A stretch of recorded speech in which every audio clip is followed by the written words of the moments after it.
Bike किधर है बेटा आपका?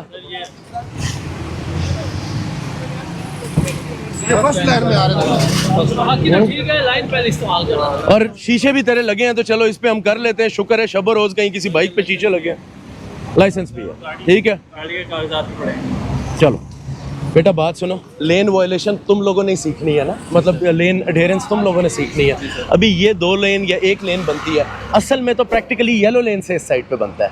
तो बेटा आप एजुकेटेड लोग हो, हमारा मकसद एजुकेट करना है, लेकिन फिर आप एजुकेशन से सीख नहीं रहे, ठीक है। इसीलिए इन्फोर्समेंट करते हैं, आपके फादर भी साथ हैं, ठीक है। चलो मेरे को टिकट जारी हो चुका है। चलान का हम बंद नहीं कर रहे, बाइक चलान दो, ठीक है ना बेटा। उन्होंने टिकट काट दिया लेकिन बाइक मैं बंद नहीं करूंगा। किधर है आपके फादर, किधर है सर?